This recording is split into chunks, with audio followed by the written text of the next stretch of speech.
안녕하십니까. 저는 교육심리 박사과정 이성호라고 합니다. 우리 양미석 선생님과 함께 오늘 팀 기반 학습에 대해서 함께 배우는 시간 갖도록 하겠습니다.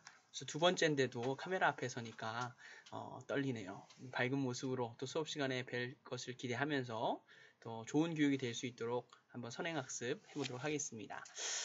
자, 오늘 배울 순서는 자, 먼저 팀 기반 학습 진행 순서에 대해서 한번 말씀을 나눠보도록 하겠습니다.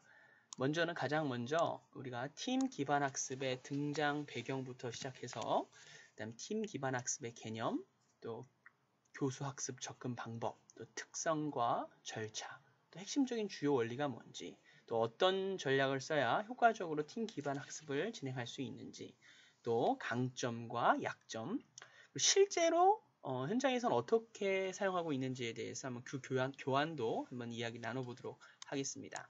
그래서 우리 교육 목표는 여러분 보시는 것처럼 다음에 4가지로 한번 정해봤습니다.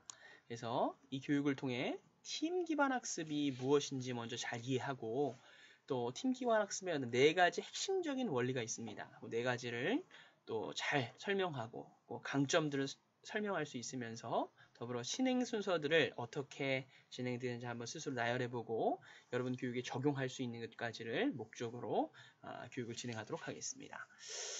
자, 다음 페이지입니다. 그래서 우리가 총 교육이 12페이지로 구성이 되어 있는데요. 12페이지에 대한 내용을 머릿속에 한번 그리면서 하나하나씩 한번 찾아나갈 수 있었으면 좋을 것 같습니다. 먼저 우리가 배경에 대해서 먼저 살펴보도록 하겠습니다. 교육이 나오게 된 그 역사적인 맥락과 그 방향들을 살펴보면 더 교육에 대한 친밀감이나 또 인과관계들을 구체적으로 이해할 수 있을 거라고 생각이 됩니다. 먼저 국외적으로 또 국내적으로 그 배경에 대해서 한번 이야기를 나눠볼 텐데요. 사실은 국외에서 1970년대에 레리 K 마이클슨 교수가 이 팀 기반 학습의 기본적인 개념을 창안했습니다. 그래서 여러분 이 마이클슨이라는 교수가 팀 기반 학습에 대해서 아주 여러 가지로 서술을 하고 있는데 사실은 이 교수는 여기 사진에서 보시는 것처럼 자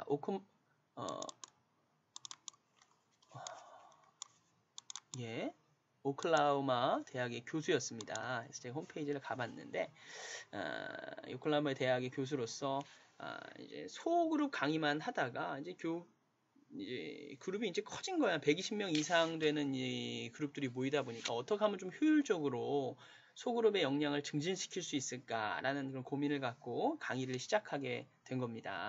그래서 팀이라는 그런 개념을 창안하기에 이르렀고 또 그렇게 교육을 하다 보니까 대형 강좌도 유익하더라. 또 교육생들의 학습에 대한 책임감들이 촉진되는 accountability, 이제 책무성이라고 우리가 표현하기도 하는데 개개인의 책임감이 생기면서 어떤 팀에 결집된 역동성이 증진되는 것을 보게 됐다는 겁니다.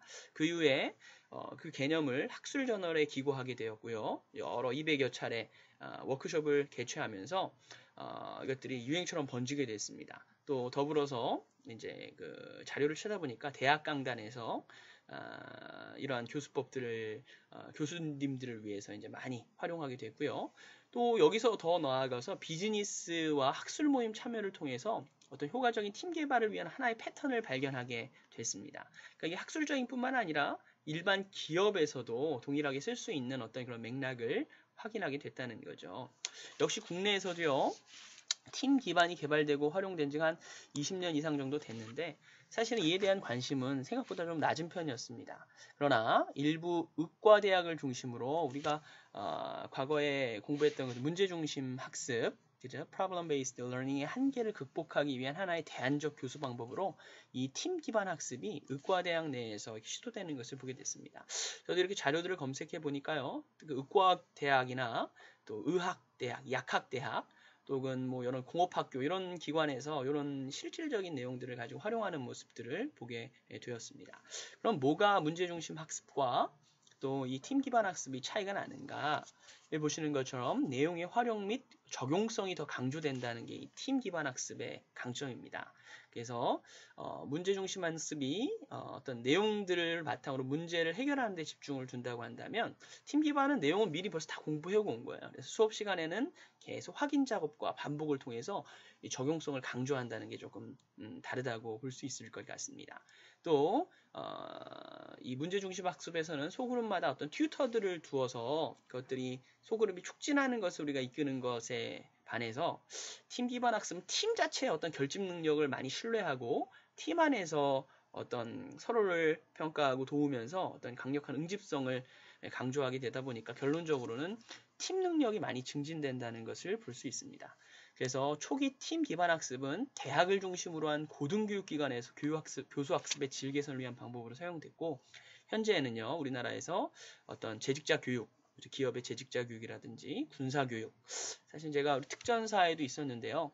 이 군에서도 이 팀의 개념을 많이 도입을 했습니다. 특히 특전사 같은 경우는 어떤 그 소수, 예전에 중대라는 개념들을 썼었는데 중대라고 일컬지 않고 팀이라는 개념을 이렇게 부르는 개념도 사실 어떤 팀 내 강력한 어떤 그 응집성을 담보한 보여주는 그런 개념이라고 볼 수 있을 것 같습니다. 사진 보시면 우리 특전사 대원들 보시죠. 하늘과 땅과 바다로 촉진을 향해 침투하는 강화하던 옛 생각이 떠오르는 것 같습니다. 이건 해상 침투 작전 아마 했던 그 신문에 났던 사진입니다. 그래서 또 뿐만 아니라 스포츠 훈련 기관이라든지 의학교육 관련 기관에서 다양한 기관에서 국내에서 사용하고 있다라는 것을 여러분 참조하시면 좋을 것 같습니다. 그래서 국외와 국내에서 이런 개념으로 설명이 됐던데 자, 그럼 팀 기반 학습의 개념이 도대체 뭐냐? 우리 그 개념에 대해서 한번 살펴보도록 하겠습니다. 여기 한번 읽어볼까요? 팀 기반 학습은 공동의 목표를 달성하기 위해 구성원들이 비전을 공유하고 효율적인 의사소통 체계를 갖추어 상호작용함으로써 성과를 달성하는 팀 체계의 바탕을 둔 교수학습법이다. 이렇게 이야기하고 있습니다. 자, 여러분 보시면 여기 책이 하나 있습니다. 하나 소개해드릴게요. 팀 기반 학습이라는 이런 책인데 여기 사실은 그 아까 얘기했던 레리 케이 마이클슨과 몇몇 분들이 같이 함께 공저한 그 책이고요. 우리나라에서는 이영민이라고 하는 교수님이 이 책을 번역하신 걸로 나와 있는데 국외적으로는 마이클슨, 국내적으로는 이영민 이 교수가 아주 이에 대한 관심을 많이 두고 후학들이나 제자들에게도 논문들을 많이 쓸 수 있도록 도왔던 것을 볼 수 있습니다. 여러분 이 책을 한번 참조하시면 많이 도움이 될 거라고 생각이 됩니다. 그래서 이거는 사실은 이영민 교수의 생각이고 마이클슨과 스위트는 뭐라고 정의를 했냐면요. 보시는 것처럼 팀 기반 학습은 자, 최상의 성과를 산출하는 학습팀, 이 팀이 중요하다고 했으면 팀이 중요하고 이걸 지원하고 또 팀들이 유의미한 학습에 참여할 수 있는 기회를 제공하도록 설계된 교수 전략이다 라고 이렇게 얘기합니다. 또 팀 기반 학습은 소집단을 이용해서 교수와 학습의 두 가지 측면 모두에 대해 완전히 새로운 차원으로 특별하게 접근하는 방법이다. 그래서 단순히 소그룹의 활동과는 다르다는 것을 함의하고 있습니다. 그래서 팀 기반 학습은 교수 전략이지 독립적 소집단의 활동의 대안이 아니다. 이런 걸 참고하시고요. 이게 이제 유의사항입니다. 기본 우리가 잘못된 이해를 방지하기 위한 개념이죠. 교수자들은 팀 기반 학습의 일부분만을 적용할 수 있지만 팀 기반 학습 그 자체가 이미 특별한 교수 전략이고 학습 활동의 특별한 결합과 순서로 구성되어 있다는 것도 여러분 참조할 수 있을 것 같습니다. 또 팀 기반 학습은 어떤 순서를 갖고 있어요. 그래서 이 순서를 가지고 있는 학습 활동의 집합이지 아무데나 어디에나 적용할 수 있는 전달 기법이나 계획 학습은 아니다라는 것을 강조하고 있습니다. 자, 다음 페이지로 한번 넘어가 보겠습니다. 자, 그렇기 때문에 우리가 접근을 할 때도 마찬가지로 조금 유의를 해야 되는데 이 네 가지 방향에서 접근을 해야 된다. 그래서 소집단의 개념이 아니라 어떤 개념으로요? 그렇죠. 소집단의 개념이 아니라 팀의 개념으로 우리가 정리해야 되고 기술의 개념이 아니라 어떤 전략적인 접근이고요. 또 학습의 질을 변환시키는 것이고 또 교수자들에게는 가르치는 것을 즐겁게 해줄 수 있는 그런 교육이다라고 마이클슨은 이야기를 합니다. 자, 그럼 먼저 팀 기반 학습을 이해하기 위해서는 우리가 이 소집단의 어떤 개념적인 것들을 한번 정리할 수 있어야 할 텐데요. 자, 이렇게 한번 정리해 볼까요? 자, 보겠습니다. 그래서 소집단 학습은 이렇게 세 가지로 한번 나눠볼 수 있습니다. 그래서 소집단 학습이 일반적인 소집단 학습과 협동 학습과 팀 기반 학습이에요. 점진적으로 그 팀의 응집력과 강도가 달라지는데, 자, 집단으로부터 팀을 구별하는 특성을 보면, 자, 여기 판서 기능이 되다 보니까 그런데, 자, 여기 있네요. 예. 툴바가 밑에 있어서, 자,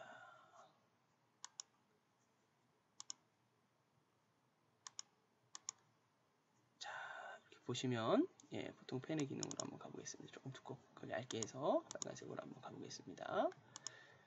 자, 여러분 보시는 것처럼 일단 기여 수준과 높은 신뢰 수준을 갖고 있는 게 집단과 팀이 다른 점이다. 팀이 더 이렇게 많이 기여하고 신뢰를 바탕으로 한다는 거고, 세 가지를 정리하면 여러분 보시는 것처럼 일반적인 소집단은 그냥 학습 활동하기 용이하고 융통성을 보유한 그냥 우리가 흔히 사용하는 그런 소집단 학습 방법입니다. 그럼 두 번째 협동학습은 뭐냐?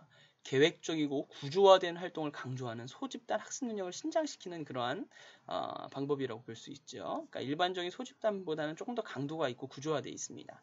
팀 기반 학습은요, 새로운 수준의 교육적 능력을 가능하게 하는 독특한 교육과정 구조를 창조하고 활용하는 거예요. 그래서 여러분 이렇게 표로 한번 제가 나타내 봤는데요. 보시면 뭐 소집단 학습 같은 경우는 단순히 뭐 옆에 있는 학생과 이야기하십시오. 또 사전 계획이 뭐 조금 들어가거나 전혀 필요하지 않고요. 성적 교육과정 구조, 집단 구성들을 염려할 필요가 없습니다. 그냥 뭐 활동을 위해서 주는 거예요. 그런데 협동학습은 좀 구조화돼 있죠. 빈번히 사용하고 소집단 활동을 먼저 계획해서 교육과정 요소에 추가가 됩니다. 그리고 책임감 문제, 집단 형성, 학생들의 역할 등의 주의가 요구되지만 교육과정 전체의 구조를 변화시키지는 않는다는 게 이 팀 기반 학습과 좀 다르다는 거죠. 그럼 팀 기반 학습은 뭐냐? 교실 활동에서 소집단이 가장 중요한 활동이 돼야 되고요. 이 집단이 고도의 성과를 올려야 합니다. 또 교육과정의 구조를 변화해서 이따 그 학습 순서에 대해서도 이야기했지만 교육과정 구조가 이 소집단을 중심으로 완벽하게 변화된 모습을 보여준다고 할 수 있습니다. 그럼 이 세 가지를 우리가 한번 다르게 봤는데요. 자, 그래서 집단이 아니라 팀의 개념으로 우리가 접근해야 된다는 거 우리가 이해할 수 있는데요. 그러기 위해서는 함께 상호작용하는 시간이 많이 필요하고요. 그리고 지적인 자원들, 팀들을 잘 그룹을 짜야겠죠. 또 이에 더불어서 어떤 도전적인 과제가 함께 주어져야 될 거고, 성과에 대한 개인별, 팀별 그런 성과에 대한 피드백이 필요합니다. 그래서 팀 기반 학습의 특징 중에 한 가지는요, 집단과 또 팀, 그 다음에 분명한 피드백과 도전적인 과제, 이 네 가지 계속 반복되면서 학습 내용을 활용하는 방법을 학생들이 배우게 된다는 것입니다. 자, 팀 기반 학습의 그럼 절차로 한번 가볼까요? 그렇게 응집된 팀 기반 학습은 어떻게 진행되는 거냐? 여기 보시면 수업 과정의 시작부터 끝까지 재설계할 필요가 있습니다. 그러니까 구조적인 변경이 필요한 교육 과정에, 그리고 그 과정은요 이미 학기 시작 전에 시작이 됩니다. 그래서 수업 내용을 분할하고 목적과 목표를 수립하고 성적 평가까지 설계를 전반적으로 학기 시작 전에 하죠. 그럼 수업 진행에서는 뭘 하냐?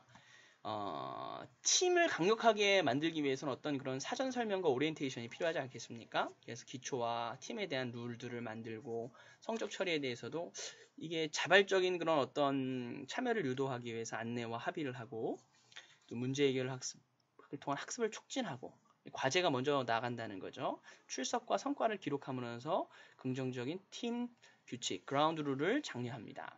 그리고 학기가 끝날 때쯤에는요, 이게 잘 적용됐는지 한번 내용들을 잘 이해해보고, 팀이 중요하다는 것들 다시 한번 강조해주고, 효과적인 상호작용이 얼마나 좋은 영향을 미쳤는지 돌아보게 하고요. 또 학습자 스스로 학습하기 등을 통해서 학습력을 스스로 높여서 이 학기뿐만 아니라 지속적으로 교육이 진행될 수 있도록 하는 게 어떤 그 팀이라는 그런 개념이 주는 효과라고 볼 수 있을 것 같습니다.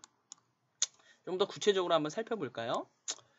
자, 여기 보시면 표들이 몇 개 있습니다. 자, 제가 표들을 많이 넣어놨는데, 자, 먼저 교실 안 집단 학습입니다. 그리고 교실 밖 집단 학습 이렇게 두 가지로 이렇게 나눴는데 단계를 보면 기본 학습을 교실 밖에서 개인이 미리 공부를 해오는 거예요. 그럼 교실 안에서 어떻습니까? 이거에 대해서 개인별로 평가를 하고 교실 밖에서 단순히 문제를 기본 개념을 갖고 했다면 그거에 대해서 집단 학습을 하면서 교실 안에서 공부를 하게 되고 복잡한 문제 해결을 하기 위해서 또 집단 학습들을 또 하게 됩니다. 검토하게 되고 결국에는 교실 안에서는 그것에 대해서 점수를 부여하게 되는 그런 개념입니다. 교실 밖과 교실 안, 이 양쪽 차원에서 동시에 이루어진다는 게 또 팀 기반 학습의 특징이기도 합니다. 그래서 여기가 이제 마이클슨이 직접 쓴 글에 보니까, 한 논문을 보니까 이렇게 자신의 교육에 대해서 아주 구체적으로 이야기를 잘 해놨더라고요. 그래서 저는 이 그림을 보면서 아주 이해가 잘 됐었는데 여러분한테도 아마 이해가 잘 될 거라고 생각이 됩니다. 보시면 학습활동 순서예요. 이제 구체적으로 각 교실로 이제 들어가 보는 겁니다. 그러니까 사전 과제가 주어집니다. 개인적인 교육을 미리 하는 거예요. 공부를 해오면 이제 수업 시간이 딱 되면 약 45분에서 75분간 오자마자 시험을 줍니다. 그래서 인디비주얼 테스트, 또 인디비주얼 readiness assurance 테스트 이렇게 얘기도 하기도 하는데 개인적으로 시험을 보고 그리고 끝난 다음에 그 평가지를 모아서 제출해요. 그 이후에 같은 문제를 가지고 팀 테스트를 다시 합니다. 그래서 팀이 그 문제를 풀기 위한 그 답들을 한번 의논하게 하는 거죠. 그 다음에 그 팀 결과를 제출할 때 written appeals 얘기했는데 팀들이 만약에 의견이 다르거나 그럴 때 이의를 제기하면서 우리는 이 답이 맞다라고 생각하는 그 논리와 의견들을 갖고 교수한테 의견을 제시하는 거예요. 그러면 교수자가 적극적으로 피드백을 해주고 설사 팀 테스트에 대해서 완벽하지 않다고 할지라도 이 어필되는 그 내용들을 보고 평가 점수를 줄 건지 그렇지 않을 건지를 결정할 수 있습니다. 그리고 요 1시간 정도가 지나면 바로 나머지는 그 적용에 대해서 끊임없이 토의하게 하고 이야기하게 하는 겁니다. 그래서 그 개념을 끊임없이 적용하는데 약 1교시에서 4교시, 1시간에서 4시간 정도를 투자하게 해서 지속적으로 이 개념에 대해서 적용할 수 있도록 의논할 수 있도록 활동들을 만든다는 게 이 팀 기반 학습의 교육 활동 순서입니다. 정리하면 사전 교육, 개인 시험, 팀 시험, 그 다음에 어필할 수 있는 시간을 주고 그 다음 즉각적인 피드백, 이후 적용 과제를 통해서 계속해서 토의할 수 있도록 만든다는 거죠. 자, 그럼 이 토의가 어떻게 그럼 계속되게 만들 수 있을 것인가? 궁금하시죠? 자, 거기에는 또 동료 평가라는 그런 기술이 들어가게 되는데요. 한번 이 뒤에 한번 후반부에서 한번 더 살펴보도록 하겠습니다. 그러면 팀 기반 학습의 4가지 주요 원리에 대해서 우리가 살펴볼 수 있을 텐데요. 우리 고민했던 것처럼 지난 시간에도 고민했는데 이 무임승차, 이 그냥 그 팀 내에서 참여 안 하고 이렇게 숨는 그런 사람들이 있는데 이 사람들을 방지하고 팀 학습에 응집력을 주도적으로 참여하기 위해서 어떻게 해야 되는가? 팀을 잘 구성해야 되겠죠, 그렇죠? 그다음에 성찰과 피드백이 주어져야 할 거고 또 평가가 공정해야 이게 진행이 잘 될 수 있을 것입니다. 그래서 이런 고민들을 갖고 이 4가지 주요 원리, 핵심적인 것들 중요한 부분이죠. 그래서 이 4가지 주요 원리가 있는데 보시는 것처럼 첫 번째는요, 적절한 팀이 중요하다. 그러니까 이 팀은요, 그래서 교수가 짭니다. 개인별로 모이는 게 아니라 어떤 지적 능력과 환경을 고려해서 여러 사람들이 교수가 직접 형성해서 운영하고요. 두 번째는요, 개인 책임감이 무척 중요해요. 그래서 학습자 중심으로 개인의 책임감을 제고시키고 그 다음에 적절한 과제가 없으면 아마 교육이 이루어지기가 쉽지 않겠죠. 토의나 토론들이. 그래서 학습을 촉진하게 할 수 있도록 좋은 과제가 필요하고 그 다음에 교수는요, 피드백을 잘 제공해 줘야 됩니다. 그래서 여러분, 교실 앞에 강단 앞에 쓴 천재가 아니라 끊임없이 즉각적으로 피드백을 해줄 수 있는 스스로 교육할 수 있도록 만드는 게 팀 기반 학습의 주요 원리라고 보시면 될 것 같습니다. 그래서 여러분들 외우기 쉬우시라고 제가 한번 잠깐 판서를 하면 자, 한번 보실까요? 자, 주요 원리입니다. 그래서 여러분 정리하시면 자, 먼저 4가지 주요 원리 중에 팀, 어떤 그룹을 잘 만드느냐가 중요하고요. 각 개개인에게 또 뭐가 더 들어가겠어요? 책무성, 팀원들의 어떤 책임감들이 잘 구조화될 것이고요. 그 다음에 어떻습니까? 이 사람들을 위해서 적절한 과제가 또 주어져야겠죠? 그래서 네모원 학회전 과제를 그려봤습니다. 이 좋은 과제, 교수가 미리 잘 준비를 해놔야 될 것이고, 그 다음에 교수자의 적절한 이 팀 내에서 진행이 잘 될 수 있도록 어떻게 해요? 피드백을 계속해서 순간순간마다 해줄 수 있어야 된다는 거예요. 이게 4가지의 원리라고 볼 수 있을 것 같습니다. 다시 한번 정리하겠습니다. 중요한 부분이라고 말씀드렸고요. 첫 번째 4가지 핵심 주요 원리는 그룹을 잘 짜야 된다. 두 번째는 뭐예요? 개인별로 책무감을 줄 수 있도록 우리가 이끌어야 되고, 그다음에 과제, 핵심적인 과제를 잘 부여해서 논의할 수 있도록 토론할 수 있는 과제를 주고, 교수자는 끊임없이 피드백을 통해서 이 교육들이 이루어질 수 있도록 도와야 된다는 것이 4가지 주요 원리가 될 수 있을 것 같습니다. 그럼 하나하나씩 살펴볼까요? 개념에 대해서. 자, 먼저 첫 번째 원리입니다. 자, 적절한 팀의 형성, 팀입니다. 그래서 팀은 저해되는 구성원들은 아예 구성하지 말아야 됩니다. 그래서 비슷한 인지를 구성해야 되고, 약 5명에서 7명 정도가 적절하다라고 이야기합니다. 그리고 교수자가 팀을 구성하고요. 두 번째 원리는요, 책임감, accountability 얘기했어요. 책무성이 중요한데, 이 계속해서 개인별, 팀별로 성과를 모니터링합니다. 그래서 학습자끼리도 모니터링하고요. 또 교수자도 이 자산들을 이제 모니터링하겠죠.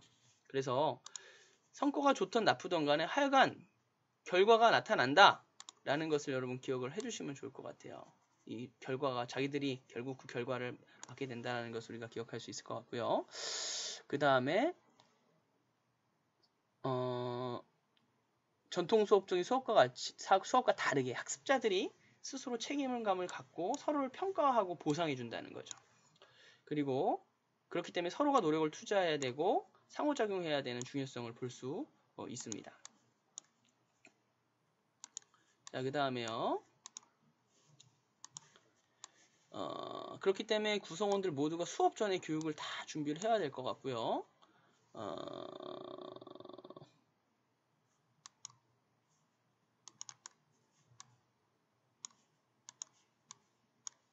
네, 좋습니다.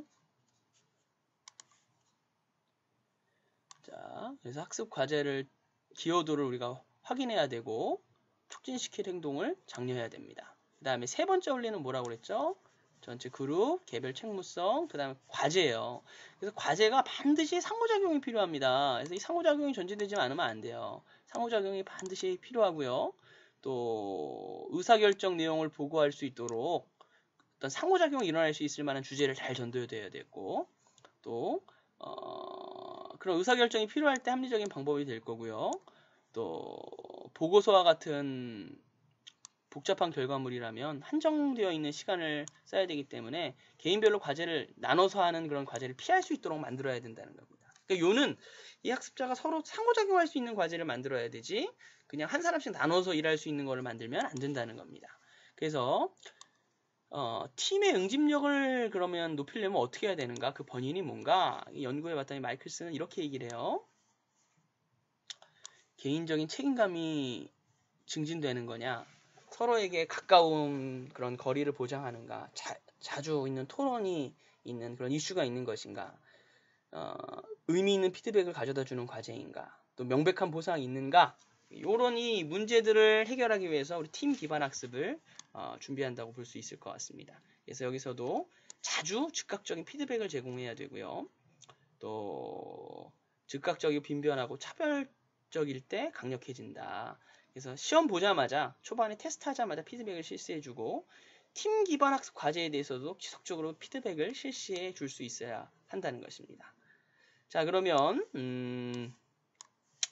대형 강의에서 팀 기반 학습 활용 전략을 어떻게 해야 되는가? 아까 그 마이클슨이 고민했던 내용 120명을 데리고 어떻게 이 강의를 할 수 있을 것인가? 그럴 때는요, 구조를 바꾸는 거예요. 어떻게? 전략적으로 대형 강의를 소집단으로 운영하는데 이미 팀별로 이게 응집이 돼 있다면 서로 잘 할 수 있도록 도와서 익명의 사람이라고 느끼지 않을 수 있도록요. 오리엔테이션이 충분하게 포함이 돼야 될 것 같고요. 학습자들의 능동적인 참여가 가능할 수 있도록 학습 활동을 그렇게 만들어야 될 것이고 또 팀 기반 학습의 적용 단계에서 학습자들은 문제에 대해 논의하고 그들이 얼마만큼 성공적인지에 대한 피드백을 나눠줄 수 있어야 합니다. 그래서 100명 이상 수강하는 그 강좌에서는요. 어떻게 해야 되냐면 예를 들면 앞에 3명과 뒤에 3명이 서로 뒤를 돌아보게 해서 6명이 한 조가 될 수 있게 만드는 거예요. 그리고 팀의 응집력을 강화해서 이 교수가 다 돌아다니지 않아도 스스로 응집력을 갖고 상호평가할 수 있도록 만드는 그런 역할을 감당하게 된다는 것이죠. 그리고 또 시간이 많이 뺏기다 보니까 실질적으로 이제 폴더를 다 만들어놔서 그러니까 자료들을 미리 배분해 놓고 걷고 뭐 나눠주는데 시간 쏟지 않도록 빨리 배분하고 빨리 펼칠 수 있도록 그런 역할을 감당하는 것을 볼 수 있다는 것이죠. 그래서 이 마이클슨의 노하우입니다. 3명씩 6명을 한 조로 만들고 수집하는 폴더를 만들어서 거기에 자기 시험도 이 폴더를 통해 나눠지게 하고 그 다음에 그 결과 다시 거둘 수 있도록 만든다는 거죠. 또 팀 그라운드 룰도 스스로 만들게 하는 겁니다. 예를 들어서 자 보시면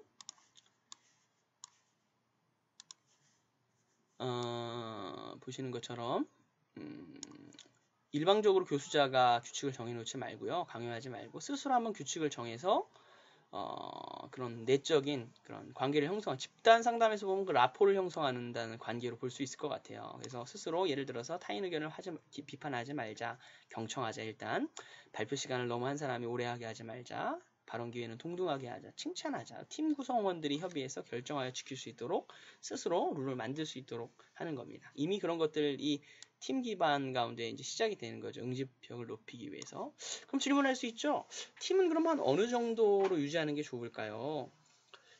팀 기반 학습에서는 팀 구성을 자주 변경하지는 않습니다. 한번 정해지면 그냥 한 학기까지 쭉 가는 거예요.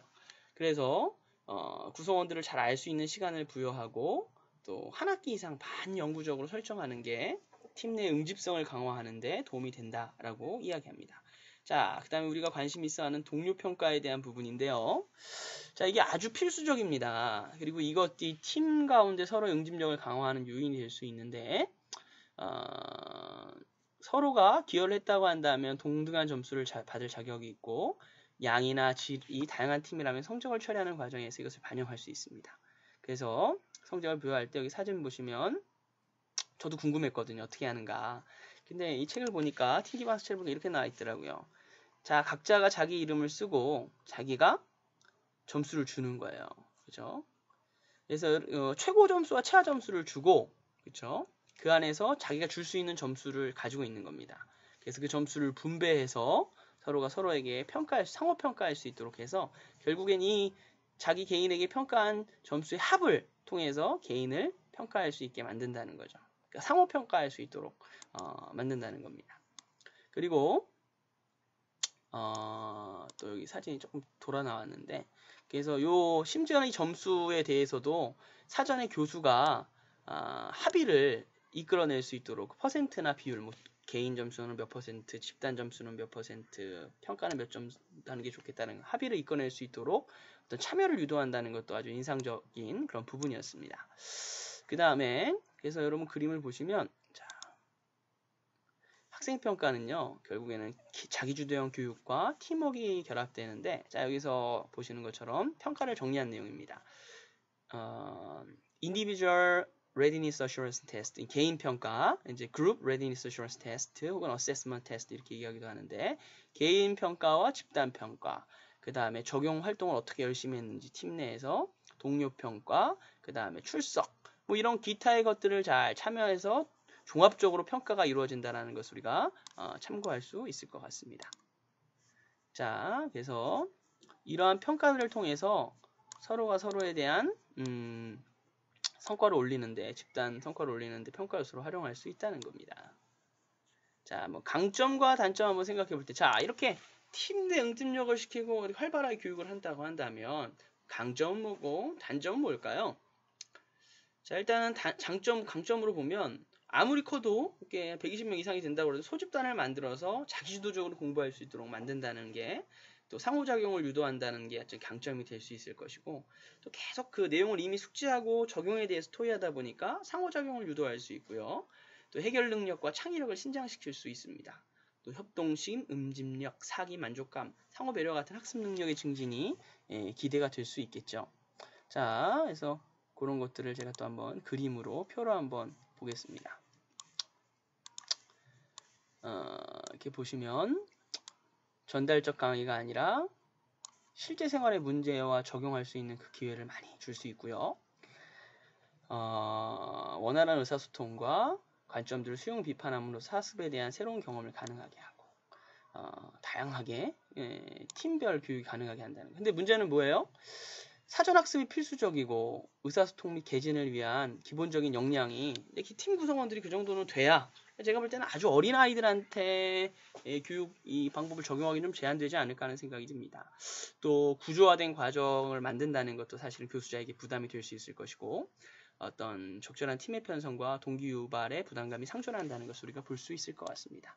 그래서 그 이영민 씨 아까 얘기했던 우리 국내에 소개하고 있는 이영민 교수 외에 세 분이 공업기 고등학교 수업의 팀 기반 학습 모형 적용에 관한 형성적 연구를 이렇게 얘기했는데 강점, 개선점까지 아주 정리를 잘 해놨어요. 이렇게 보시면 자 사전 계획, 동기 유발, 반영한 교육이 가능하고 선행학습, 자신감도 미리 공부를 해오니까 자신감도 형성이 되고 참여도나 만족도가 높아갈 것이고 준비도 확인, 단점을 보완하고 반복 학습이 계속 이루어지니까 기억력이 향상되고 또 고른 발표를 보장해줘서 의견 교환을 촉진한다는 게 아주 강점이 될 수 있어요. 그런데 문제는 교과 내용을 사전 기획하는데 다 한다는 게 좀 쉽지 않을 수 있을 것 같고 문제은행이나 실습 기자재들이 좀 있어야지 개인적으로 혼자 하긴 좀 제한이 되겠다.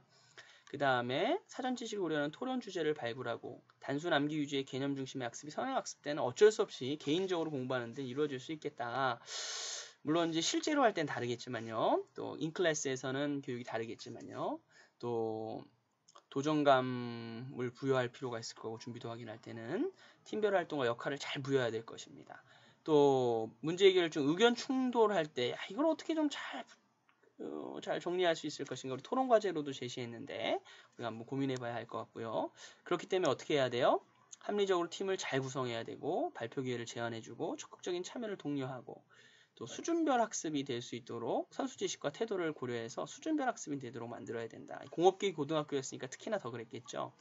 또 개념을 사전에 안내해주고 주제를 선별해주고 또 문제 유형이 다양한 학습자들의 숙달이 필요할 것이고 또 효과적인 의사결정을 잘 할 수 있도록 돕는 일도 필요하리라고 생각이 됩니다. 그래서 여러분 이건 바파이크의 창의적 교수법 여러분 아시는 분들도 많을 텐데 거기서 얘기했던 것처럼 자 백문이 불여일견이라고 하죠.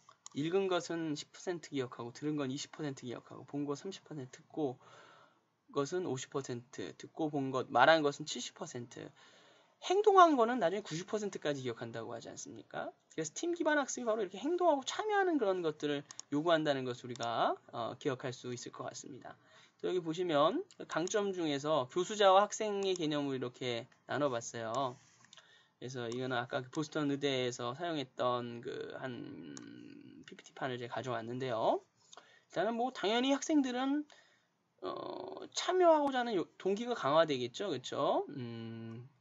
대안적인 그런 기능을 할 수 있을 겁니다. 큰 교육에 대해서 또 팀의 한 부분이 되다 보니까 더 적극적으로 참여할 수 있게 될 것이고 교육 내에서 아주 적극적인 그런 동기유발뿐만 아니라 참여도 이루어질 수 있습니다. 그래서 의사소통 기술이라든지 또 이런 것들이 아주 전반적으로 지속적으로 반복될 것이고 또 참여할 수 있도록 이끄는 것뿐만 아니라 또 이렇게 상대적으로 좀 성과가 떨어지는 학생들도 도울 수 있게 팀 내에서 한 논문을 보니까 이 팀 내에서 서로 교육을 잘하는 사람과 성적이 좀 낮은 사람이 함께 협동하면서 좋은 결과를 만드는 데도 도움이 되더라라는 것을 볼 수 있었습니다. 또 개념을 적용하는 데도 도움이 많이 되겠죠. 그렇죠? 높은 수준의 어떤 인지적인 기술들을 알게 됐고 적용할 수 있는 단계니까 가장 높은 단계 아니겠습니까? 또 기본적인 개념을 배우고 적용에 대한 이 과제 안에서 그런 경험들을 나눌 수 있게 만든다는 것. 또 아까 말씀드렸던 대로 상호작용, 인터퍼스널 스킬들을 발전시키는 데도 도움이 될 수 있다는 거죠. 협동학습, 그리고 또 팀 단위로 어려운 아주 그냥 과제에 대해서도 서로 이 팀원들의 하나됨 통하여서 이 문제를 해결할 수 있는 자신감들이 주어지게 된다는 겁니다. 그래서 동기와 참여, 또 개념의 적용, 또 어떤 의사소통 기술 팀 내 이런 것들이 아주 강점이 될 수 있을 것 같고요. 자, 그럼 교수들은 어떨까요? 교수자의 입장에서는 어떤 점이 강점이 될 수 있을까요? 한번 볼까요? 교수자의 입장에서는 어떻습니까? 학생과 어떤 교수 간의 인터랙션, 다시 말해서 끊임없이 피드백을 제시해주고 또 교육하는데 동기를 제공해주고 또 우리 준비하는데 개인적인 교육을 준비하는데 미리 사전 교육을 만들게 되고 또 뭡니까? 이 참석에 대한 책임감들이 이제 증진되겠죠. 당연히 책임감을 갖게 되니까 학생들이 스스로 참여할 것이고 또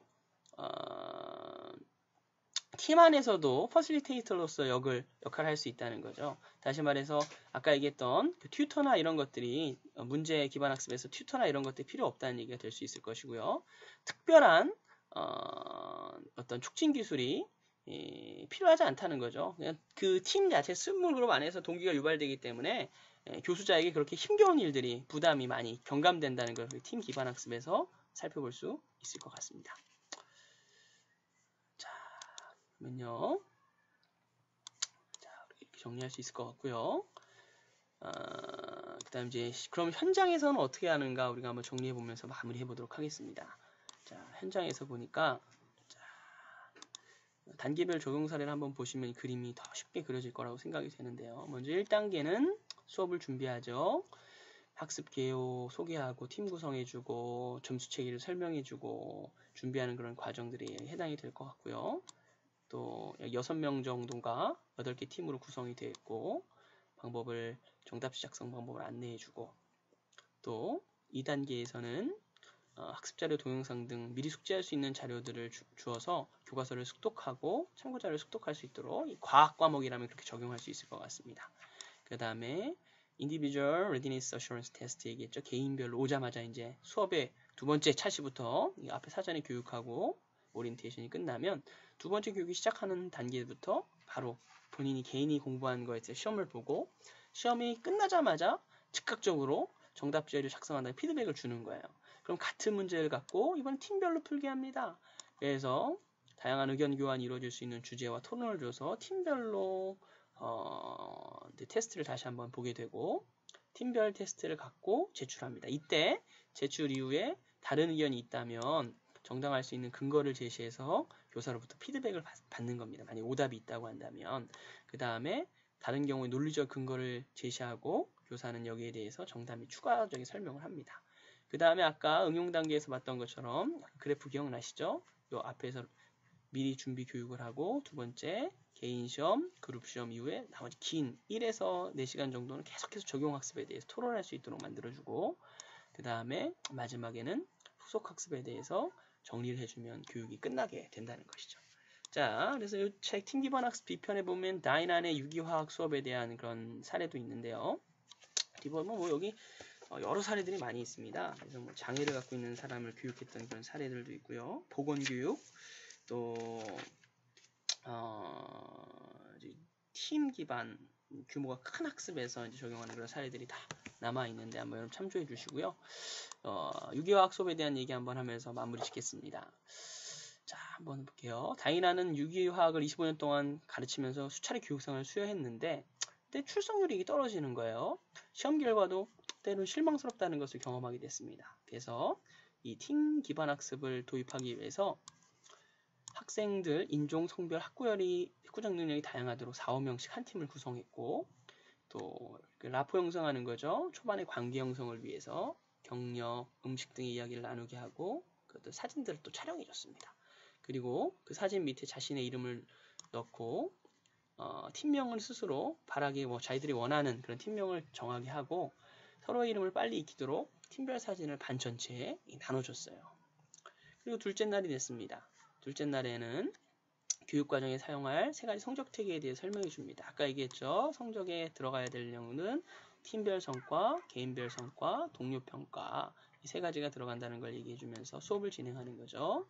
그래서 이 수업 이틀 전에 학습 가이드를 배분해 주고 이 학습 가이드를 읽고 퀴즈를 푸는 거예요. 퀴즈를 마칠 즈음에 챔도라고 하는 문제를 한 세트를 받게 되면 이게 이제 그룹 테스트죠. 이 앞에 게 개인 테스트고, 이게 그룹 테스트를 보면서 서로 논의하게 이야기하면서 이의를 제기할 수 있게 만드는 이 팀 기반 학습을 화학 시간에 적용을 했던 겁니다. 그랬더니 이 팀 내 안에서 출석률이 상당히 높아졌고, 대인관계나 팀의 성공에 의사소통 기술과 대인관계가 팀의 성공을 위해 얼마나 중요한지를 스스로가 이제 인지할 수 있게 됐다는 거죠. 그래서 놀랍게도 95%의 학생이 팀 기반 학습을 일반 수업보다 좋은 관계를 갖도록 한다고 느꼈고, 93%의 학생이 팀의 출석에 대한 책임감, 책무성, accountability를 느끼게 됐고, 90%의 학생이 수업 준비하는 것에 대한 책임감을 느끼게 됐다라고 이야기합니다. 그래서 여기 보시면 The Facilitating TBL, 그래서 전반적으로 이제 교육을 정리하면 첫 번째 수업 시간에 어떻게 해야 된다고요? TBL에 대해서 설명해주고 팀을 구성해주고, 그 다음에 아까 했던 어디에 가중치를 부여할 것인지 점수 부여와 또 그룹 놈, 그라운드 룰을 이제 만드는 것을 우리가 정리해 볼 수 있을 것 같습니다. 두 번째 프레이즈에서는요, 시험 보는 거죠. 첫 번째 시험, 개인 시험, 두 번째 그룹 시험, 세 번째 피드백하면서 이의 제기를 하고, 그 다음 세 번째 프레이즈에서는 어떻습니까? 이 개념을 계속해서 적용하는 거예요. 케이스를 나눠주고 시간별로 토의하게 한 다음에 대답을 종합하고 대답을 요청하고 그 이후에는 피드백을 준다는 거죠. 그래서 이 팀 기반 학습의 최종적인 그 배움에 대한 어떤 공헌도나 이 임팩트는 개인적인 사전 공부와 스몰 그룹 안에서 디스커션, 그 다음에 클래스 안에서 적용에 대한 어떤 디스커션들이 연합됨으로써 임팩트를 갖게 된다라고 정리할 수 있을 것 같습니다. 자, 정리가 되면서 교육에 대해서 마무리하게 됐는데요. 자, 참고문을 여러분 참조하시면 마이클슨의 이 가장 주도적인 사람이라고 얘기했습니다. 참조하시고 그 다음에 팀 기반 학습에 대한 좀 여러 논문들을 봤는데 그 중에서도 국내에서는 지금 이영민 씨가 또 이렇게 많이 선두적으로 나가는 것 같습니다. 팀 기반 학습에 대해서는 이영민 씨와 임 교수님과 다른 분들 한번 참조하시고, 그다음에 보스턴 대학 의과대학 교원 개발 프로그램을 제가 획득을 했습니다. 그래서 이 자료들을 확인하시면 오늘 배운 그 전반적인 그 강의에 대해서 잘 정리가 될 수 있을 거라는 생각이 듭니다. 숙명여대 여성 인적자원 컨퍼런스라든지 아주대학교 인적자원 개발 프로그램, 카톨릭대학 의과대학 교원 프로그램 모두 다 이 팀 기반 학습을 대학 단위에서 사용하고 있다는 것을 여러분들이 확인할 수 있을 것 같고요. 그 다음 제가 교육하면서 아주 유용한 사이트를 발견했는데, 이 동영상과 이제 사이트에 대한 내용들을 제가 여기서 소개를 못했는데 끊길까봐 수업 시간에 제 강의하게 되면 다시 한번 말씀을 드리겠습니다. 그래서 여기 방문해 보시면 영문으로 되어 있긴 하지만 아주 풍성한 자료들이 많이 있습니다. 참조해 보시고 우리 토론 과제에 대한 여러분 질문해 주시면 제가 잘 정리해서 답변을 달아드릴 수 있도록 하겠습니다. 자, 42분 정도 강의가 진행이 됐는데 경청해 주셔서 감사하고요. 자, 팀 기반 학습, 소집단의 개념을 강화한 팀의 개념으로, 그 다음에 사전 교육과 또 팀에 대한 그라운드를 형성한 이후에 오자마자 개인 시험, 그 다음에 팀별 시험, 그 다음 의견을 제시하고 이의를 제기하고 교수와의 피드백, 그 다음에 적용에 대한 큰 내용들을 진행하면서 학기 내내 계속해서 반복하고, 평가는 서로가 서로를 평가해주면서 팀 내 어떤 응집성을 만든다라는 것들을 전반적으로 정리할 수 있을 것 같습니다.